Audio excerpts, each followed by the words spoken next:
Hello everyone, it's Ramon here for The Guitar Show. Just firstly want to say thanks for all your great comments. Thanks for some amazing suggestions for some future shows that we're going to do. So today we're going to look at Cooder's two main guitars, his Daphne Blue Stratocaster and his infamous Coodercaster guitar. Hopefully this will contain lots of useful information, especially for those of you who want to build one yourself. So first off, we're going to talk about the Daphne Blue Stratocaster. Now the specs are, it's a 1967 Daphne Blue Fender Stratocaster, and it's interesting because it has a bound fretboard, large headstock, and it's a painted headstock as well. Ry actually collected this guitar from Fender himself, so it was like an endorsement deal and he was able to get it free of charge. Okay, so throughout the 1970s, Cooder released a series of albums on Warner Brothers Records. For these albums, his main guitar was the Daphne Blue Strat. It sort of went through a few different incarnations and we're just going to detail them now. Okay, so after playing the guitar for a little while, the first mod that he did was swap out the bridge pickup for a Gibson P90 pickup.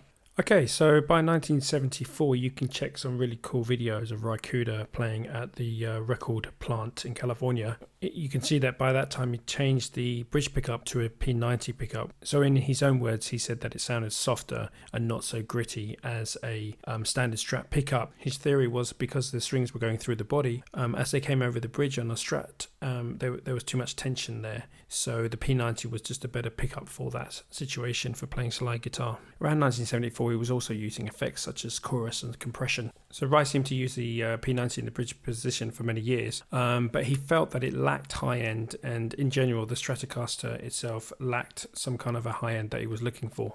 In order to achieve a smooth glass sound on the Daphne Blue Strat, Ry decided to use flat wound strings, and we're going to go over those string gauges and makes at the end of the video. Ry is pretty particular about using flat wounds or round wounds, and he feels that the Daphne Blue guitar is asleep with round wounds, but it really sounds pretty with the flat wounds. Ry states that Curtis Mayfield is a big influence on his sound, especially on this guitar, and he feels that with the flat wounds he can achieve a softer sound and more akin to how Curtis Mayfield sounded.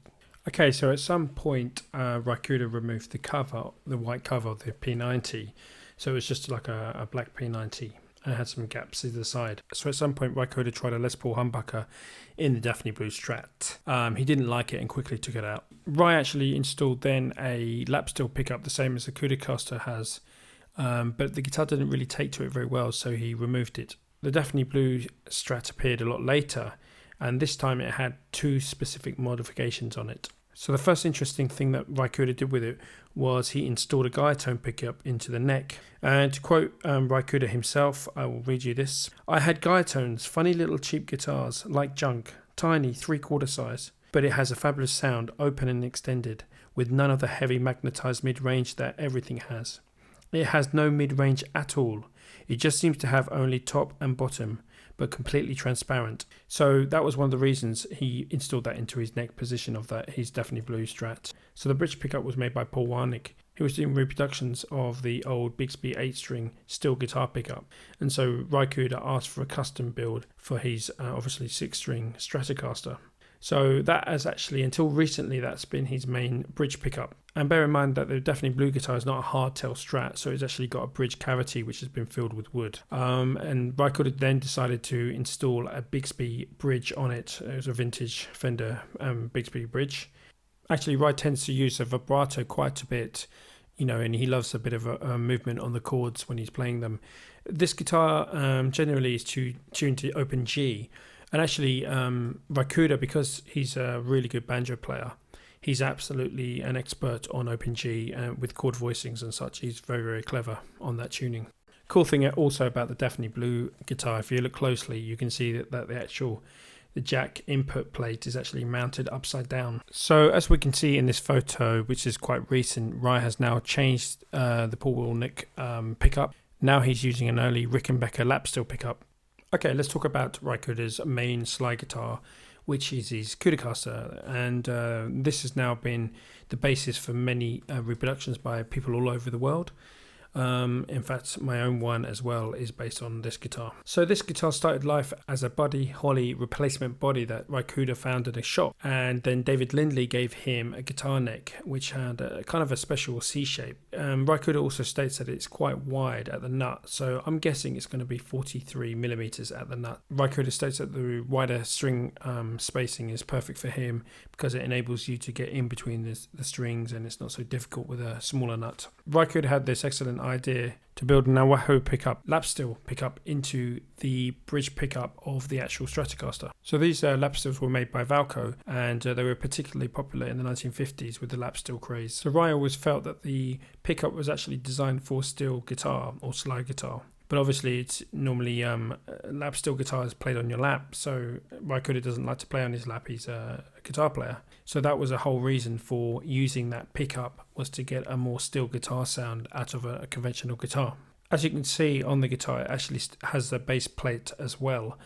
All this work was done by John Carruthers. And John Carruthers is a very famous guitar repairman and builder and designer, and he's often worked for Fender in the past. Although the actual tremolo is blocked off on the Coodercaster, Ry actually uses 5 springs, as he feels it's kind of acts as an echo chamber almost, and it helps with the resonance of the guitar. In my estimation, I think Ry obtained this guitar just after the mid-80s, and you can really hear it on Get Rhythm, which was released at the end of 1987. It's sort of used on the big sort of rock tracks, really cutting through. You can really hear that Valco pickup. So you can see by some of these photos, its first incarnation was without any neck pickup. It just had the Valco string through pickup. Then it got like a mini humbucker. So a great concert to check out is Ry Cooder and the Muller Band Rhythm Aces. Let's Have a Ball. Really great film that was recorded in Santa Cruz in 1987, and you can see the Coodercaster in full flight. On this concert, it sports a mini humbucker in the neck position.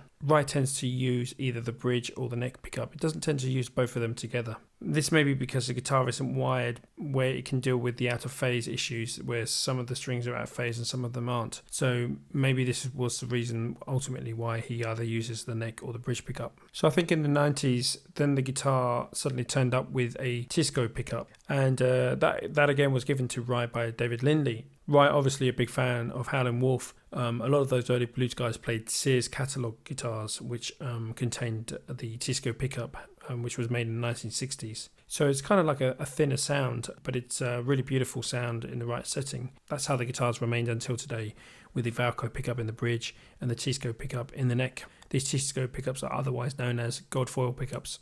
So in Ry's own words, the Daphne Blue guitar gives you your beautiful ballad sound, and the Coodercaster is for the blues and the bottleneck music. Let's talk about strings. On the Daphne Blue guitar, he's using Tomastic's Jazz Swing flat wound strings, 12 to 50s, and been using them for many years. And on the Coodercaster, he's using Diodario's Jazz Lights, and they are 12 to 52s, and they are round wounds. Okay, thanks for checking out this video. If you want to hear more about Ry Cooder's equipment or his musical style, please leave a message.